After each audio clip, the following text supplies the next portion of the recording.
Wi-Fi strength. Maybe Yeah, try okay, maybe try here. CNT again. So we're back on track.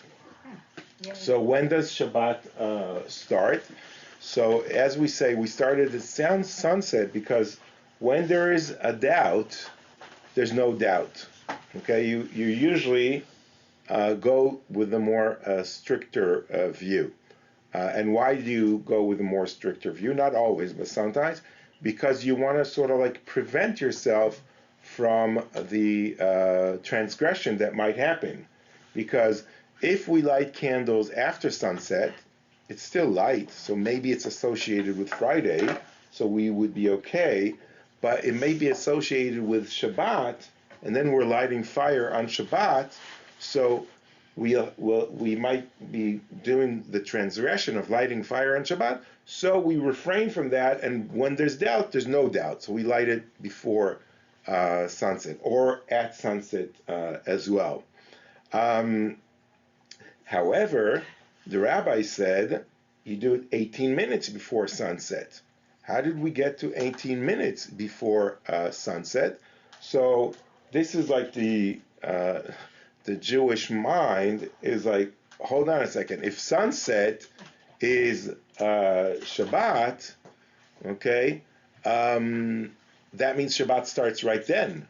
What if I like miss it or something like that? So then like some Jewish phobias come in here. So like let's do 18 minutes before.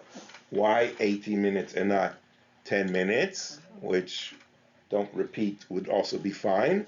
Even 5 minutes before sunset would be. Even 20 seconds before sunset would be okay if you could light candles in 20 seconds. Okay, so they got to the 18 minutes through this concept of walking a Roman mile. Okay, walking a Roman mile is like the amount of time that it took a certain rabbi to walk from the bathing house back to his home. Okay, and that's the amount of time that it and then that's how when Shabbat starts. So they go sort of like according to that rabbi and his tradition, and that's how they determine the 18 minutes. It's not in every tradition. Some traditions light it even before, and some light it at sunset. But today you see all the time at like the candle lighting, you see it 18 minutes, 18 minutes. That's where it comes from. And that also goes along with what it says in the Talmud of the concept of Tosefet Shabbat. Tosefet is like an addition. Okay? Tosefet is like when you add something. So you want to add more time to Shabbat. Why? Because you're adding more of that concept of the world to come, of enjoying more of that quality time with yourself, with your family, with your loved ones, with study, prayer, whatever you would like doing on Shabbat. You add more time to that. Now let's say we lit. Oh, and for example, in Jerusalem, it's lit 40 minutes before sunset. In Jerusalem, they were sort of like stricter in that sense, and the Israeli joke is also that it was like populations that didn't necessarily work. They were studying, all day long, so they could afford it, to start it 40 minutes before. But it's the joke. It's not necessarily true. But the Mishnah also tells us that on Friday afternoon they would blow the shofar 6 times at the temple. Okay, the first time was around noon to remind everyone that Shabbat it's Friday, and we're a few hours before Shabbat. Then a few hours later, another reminding. Then telling them, like an hour before, don't forget, pack up your gear in the fields. Okay, if you have any last, tomatoes you need to crop or anything like that. And then it will go, and that was done until sunset, and that's when the last blow of the shofar went in. So everyone knew a few minutes before they even did that to conclude from their work in the fields and to go back to their homes and accept the Shabbat. Okay, there was a question here? Yeah. I'm just curious. So, can we talk about the end? So, is that same kind of thing where at the end, we're not sure exactly where the end is, and then so we're making Shabbat really an hour longer. Exactly. And now Shabbat is 25 hours. It's not 24 hours. That's a very good point. And we wait till the three stars are out, okay, for Havdalah, and that concludes the entire time. Because again, if there's a doubt, is the time between sunset, even like sunset now on Shabbat, before Shabbat goes out, is that considered part of Shabbat or is that considered part of Sunday already? Okay, so when in doubt, there's no doubt, so we wait till after twilight. Which 3 hours? Or which 3 stars? Well, we're going to talk about Havdalah, okay, but these are three stars you're supposed to see sort of like lined up in a triangle that you could see them all at one, when you look at the sky and you could see all three of them connected. What's their names? Oh, no, any Different times three of year, stars. it's going to be different stars. Yeah, and any stars. It doesn't have to be a certain planet or something like that. Just three. Yeah. When you cannot see the stars. When you cannot see the stars, you take the calendar and and you look, you see what time Shabbat is out. Or if you don't have that calendar, you need to estimate. And the Talmud actually tells us about a few interesting stories of, because they didn't have calendars back then that would tell them that Shabbat is over at 6:53. Okay, there are no newspapers or internet to see candle lighting times. So the Talmud actually tells of a few interesting stories where the rabbis, it was a very cloudy day and it became dark, and they said, "Oh, Shabbat is out." So they prayed and they said Havdalah, and whoosh, suddenly the sky became bright, and they were like, "Oh, it's still daylight. Shabbat is not over," and they were very, worried that they desecrated the Shabbat. And the Talmud actually teaches that if it was after a certain time, if it's after sundown, so it's okay.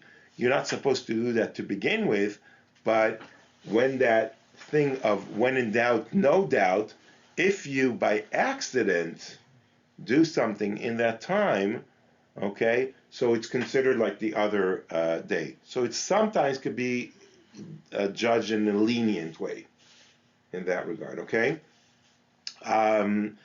Now, let's say I'm in Jerusalem now, and Shabbat starts at 5:40. So let's say my daughters lit the Shabbat candles at 5 o'clock because we lighted 40 minutes before. Is Shabbat, and so they accept the Shabbat. Can I now keep doing work because it's Shabbat now because they lit the candles? So the answer is yes. I could continue working until 5:40 when Shabbat begins because I did not accept the Shabbat yet. I did not light candles, and therefore I could continue doing work until the actual time Shabbat begins. Another interesting thing is that if the women that lit the candles want to also continue doing work after, for example, let's say they want to now drive to the synagogue and maybe leave the car there for after Shabbat, they could also do it, but they have to say something in their heart that they're lighting Shabbat candles, but they're not accepting the Shabbat yet. They're sort of like giving themselves time until that 5:40, until sunset, and then they could do that as well. Okay, lighting the actual candles. Okay, who can light the candles of Shabbat?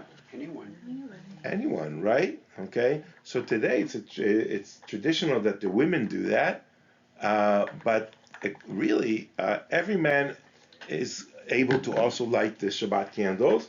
And to be honest, if you're the candles of Shabbat, need to be lit for the household.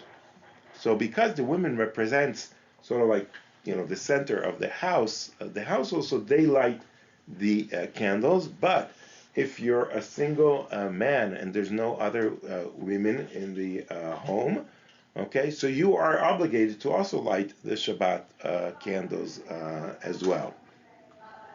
So,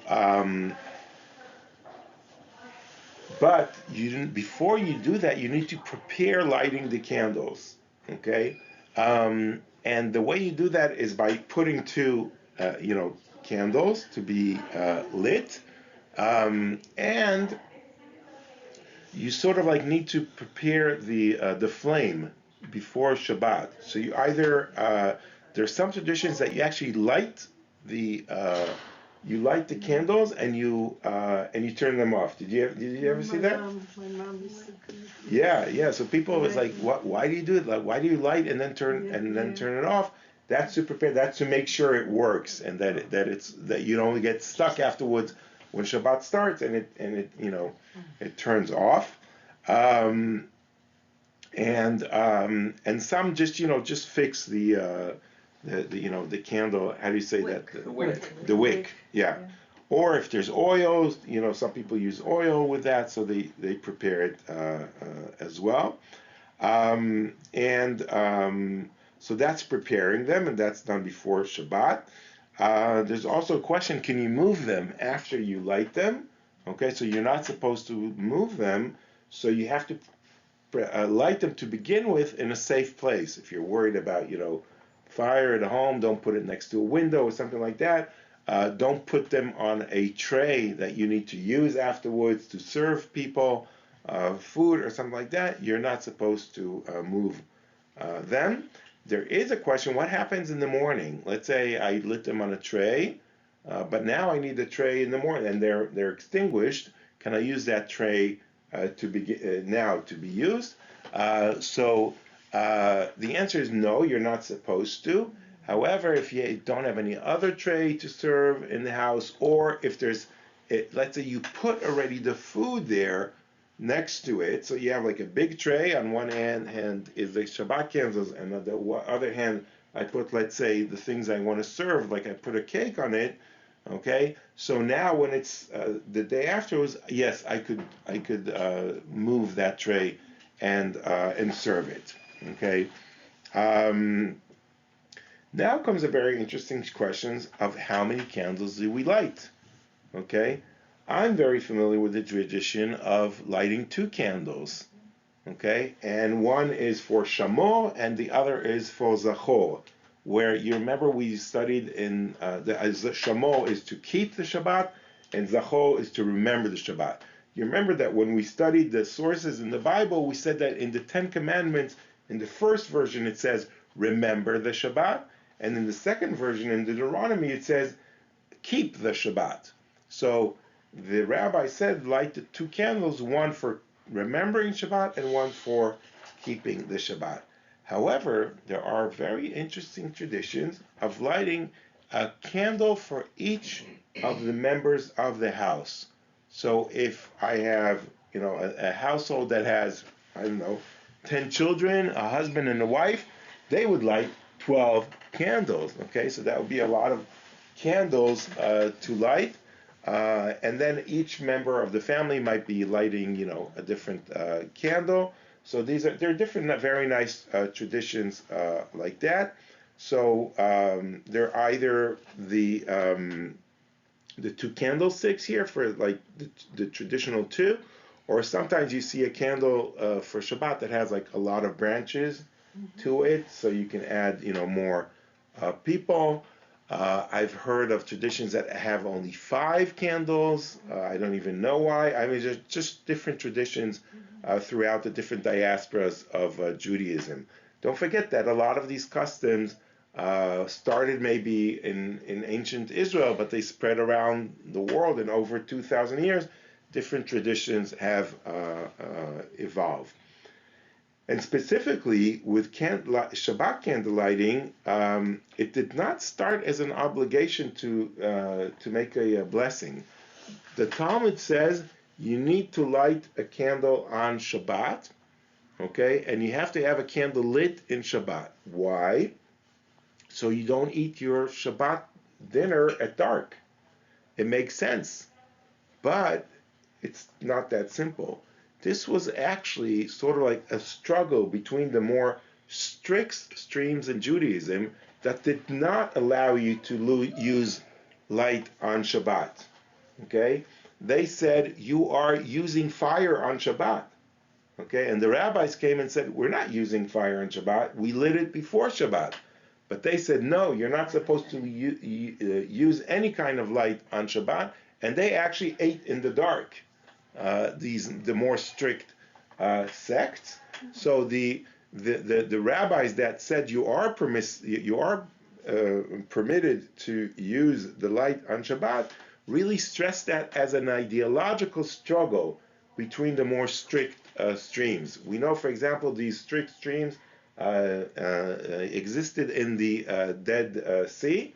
When we go on our tour to Israel, we'll take you to the Dead Sea to see the Qumran sect. They found their ancient scrolls from there, and they're very, very strict. And on Shabbat, they were like cavemen. They went into sort of like into their. They didn't move. They only rested. They barely ate anything, and they did not use fire at all on Shabbat. So the rabbis wanted to have a more normal life and to enjoy Shabbat and not to suffer on Shabbat, and that where that concept of lighting candles on Shabbat. However, it was done without a blessing. Okay, so the blessing that we know today, okay, as saying to God, we are lighting these candles which you have commanded us to light the candles of Shabbat, okay, is not in the Talmud. Where did that blessing come? It comes much later in the Gaonic time, which in Babylonian in Babylonia in the probably in the 7th or 8th or 9th century AC. Okay, like in the year 800 and 900, it's not exactly clear, where some of the rabbis started really to argue with the Karaites. The Karaites are a sect in Judaism that go according to the Bible, and they determine their laws according to the Bible. So the Bible says you shall not use fire on Shabbat, so they ate cold food. They did not warm up their food. They did not light up, their homes with candles. So they had a pretty miserable Shabbat. And the rabbi said, sort of like the ideological struggle against them, they said, not only will we light candles, we will also make a blessing on it, saying that we are commanded by God to do that. Okay, so this is like how brave they were in their innovation, in saying like this is so important to do, to celebrate Shabbat, to have warm food, to have light in the house. And it actually says that if you don't light candles in your house, you'll quarrel with everyone in the house. Okay, so it's like, the woman that prepared the food and worked so hard and everything, no one's, going to be able to appreciate that. Everyone will be sitting in the dark, fighting and arguing. So this is like a way to sort of like make sure that there's a more friendly and nice atmosphere at the home. Okay, and the blessing is, okay, Baruch Atah Adonai, blessed are you, God, Eloheinu melech haolam, our God and God of the universe, Asher kitshanu mitzvotav, who has commanded us in his mitzvah, in his commandment, okay, lehadlik ner shel Shabbat, to light a candle of Shabbat. And that's how it's said. And then there's that beautiful tradition, okay, that is done in Ashkenazi homes, where you first light the candles, okay, and then you go like this, and you cover your eyes, and you say the blessing, Adlik Ner Shel Shabbat, and then you light, and then you remove your hands, and then you see the lights are lit. It's like a magic. Why do you do that? Why do we do that? Why don't we, just say the blessing and then light the candles? Okay? So that's a big argument in Judaism between Sephardi Jews and Ashkenazi Jews. Okay, like might seem like a little thing, but actually, let's say I have an apple now. Okay, do I eat the apple and then say a blessing on it, or do I say the blessing and then eat the apple? Blessing first. Right? Yeah. When I eat the bread, I say Hamotzi lechem min haaretz, and then I eat it. Right? I don't eat it and then say, right? It's like too late. It's like, so why would I light the candles and then say the blessing? It just doesn't make sense. Okay? And the Sephardi rabbis actually ruled that the right way of doing it is to say the blessing and then light the candles. That's what it makes sense. Ashkenazi Jews have these phobias, okay? They're like, they come, from the more, I don't know, dark, cold places of Poland and Hungary, and, they're like, oh, wait. It's like, if we light the candles, okay, if we say the blessing, okay, and we accepted the Shabbat. Okay, so if we accepted the Shabbat now, how can we light the candles? We'll be lighting candles on Shabbat.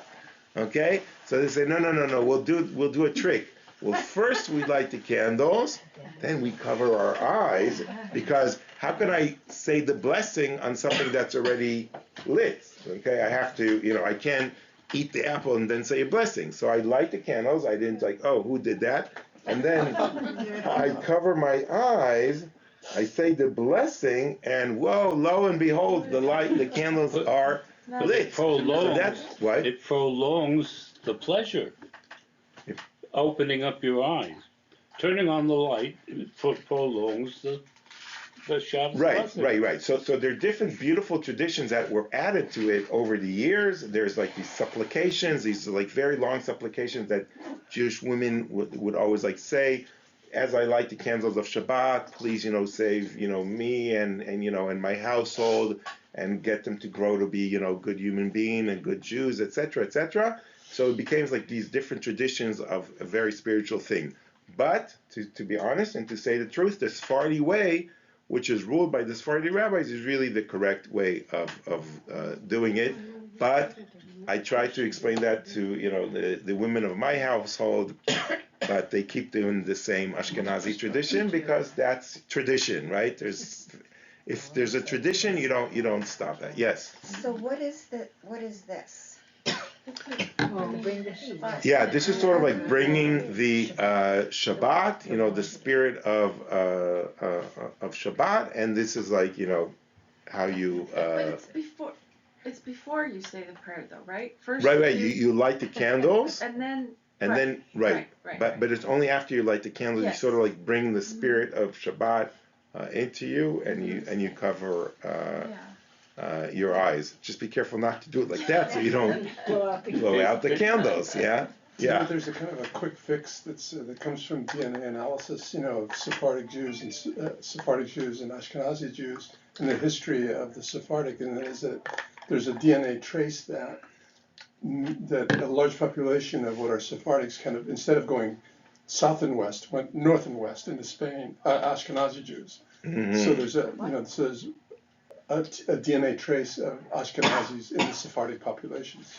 So you can use it as a kind of a catch-all. Oh yeah, there's definitely a mix like that, and it shows, it does show, that the Sephardi Jews, especially, from the North African families, origins are more, they also look more like the Middle East people, so they have like more original roots, and and more Ashkenazi Jews, especially with pogroms and and things like that. So over the years, a lot of things have gone through those populations. Yeah, there's a definite profit to part of this shop is. The General Match Company makes a fortune because you know how many matches it takes a Jewish wife to light the candles. Oh, right. Right, that happens as well. And, especially if these safety matches, etc. Okay, there are some times where we add more blessings to our Shabbat candles, and that's when Shabbat coincides also with a holiday, which is called the Yom Tov. So we say lehadlik ner shel Shabbat, to light a candle of Shabbat, and of Yom Tov, and of the holiday itself. Okay, and then we also sometimes say the Shehechianu, which is like for a special, for that special occasion. So we say the Shabbat blessing or the Shabbat and holiday blessing, and we also say the blessing of the Shechianu. And then there's another issue of what happens when there are 2 days of like Rosh Hashanah, and you light the candles before sunset, but now you have to light the candles when it's Shabbat. So how do you do that? So you have to prepare before Shabbat 2 sets of candle, one for that day and one for the following day, and you have to wait until twilight, until the 3 stars are over, and that's when you light the second set of candles as well. Could you use the flames from one to the other? No, that's a very good question. No, once you light those flames, they're considered like holy. You're not supposed to touch those flames. You need to put another. It's called like a yortzeit candle, okay, which lasts for like 25 hours, and you take fire from that. That's a very good point.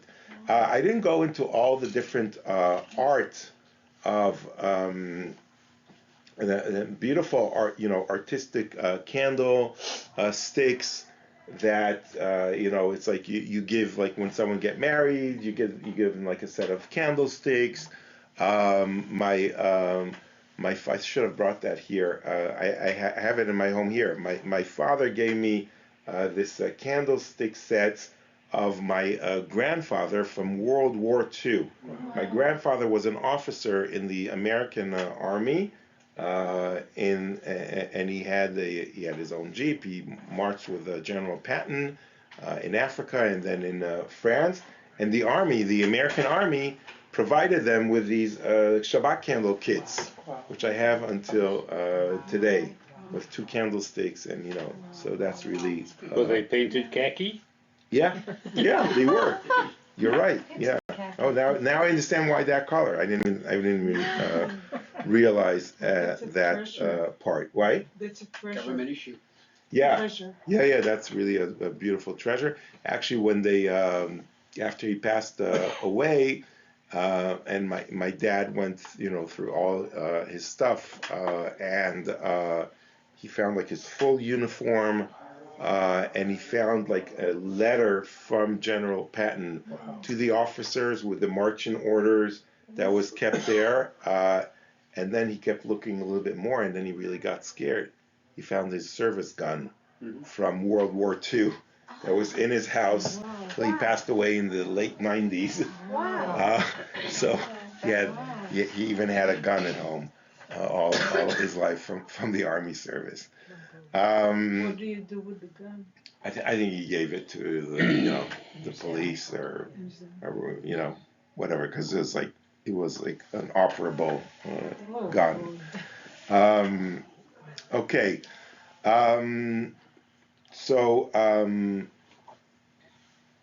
Okay, we will conclude today because we're like starting like a new part. But for any questions until now, next time we'll continue with the other parts of Shabbat. But if there are any other questions about the preparations, lighting candles, so this is the time. Yeah. I light Shabbat candles Friday night. I learned a lot today. Yeah. I did everything just without question why I do it, but just I do it now. I know where it comes from. Oh, okay, that's good. I like to come to Friday night services also, and to leave Shabbat candles alone in the house is not advisable and not comfortable. Yeah, so I understand that. I heard that from other people as well. And everyone needs to, needs to sort of like do what they feel comfortable with. Um, but I mean, I like candles, and I do leave them at home. So lit. Alone? Yeah, alone. I close the window. I make sure it's closed. I And put them on the burners. I put a tray or something by the burners. The burners are not on, okay? Right.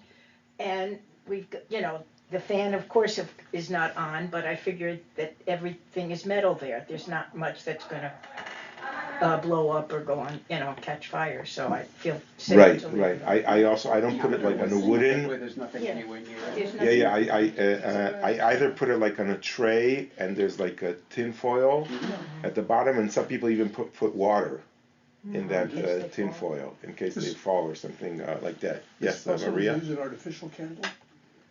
Real candles. No, I mean, is it possible? Or Oh, that's a good because there are now question. these very beautiful artificial candles. That's a that very good question. When they invented electricity, okay, the rabbis debated, especially with the light bulbs that had like are a little like flicker. yeah, flicker, right? And it was like really like the coil there. The filaments. Yeah, we're like almost, and people felt it's like fire. So the rabbis that were very strict, and they said you're not allowed to use electricity on Shabbat because it's like fire. They are the ones that said you could use that as candles for Shabbat. But the other rabbis that were like, no, this is not fire. So they said you can't use it as candles because you're not lighting candles. So it's like it goes like like both ways. So it's a very interesting debate in that How about sense. flowers? Already floral arrangements or specific flowers? A godly addition to. Yeah. That's a beautiful point. Getting flowers for Shabbat is a very big tradition in Israel and in Jewish, Any like special flower. breeds of flower? No. Some flower, people that grow flowers try to make sure that you think their brand is the only one good one for Shabbat, but that's not true. Yes, Sandra. So could, let's say Chaya, light her candles early enough that they, do the pre-Shabbat candle lighting, and then they would have time to go out and would it still be okay? No, because you're supposed to have it lit enough till when you come back home to enjoy them. Also, Oh, when you come back home? Yeah. You can Yeah. light them So in it's the not sun. like the That's people what I that do. light them really quickly and go That's what I do do. something I like know you I'm said going. earlier. Right. Yeah. Um, No, you can't do Can't that. do You can light I do them, you that. can light them in the sink. You can light them in the sink. I've seen a lot of people that light them in the sink as That's well. what I was gonna say, especially if I know I'm gonna go to services or That'd be go out or something. That night, I don't light them on the table. I put them on the sink and I light them so I don't have to move them again. But they're And they're not lit when I come home. Pretty safe. Yeah. They're still So there are different ways around it, but again, I'm not your insurance company, so I can't I can give you rabbinic advice. I can't give you legal advice in that regard. Okay, so this is an interesting way of how we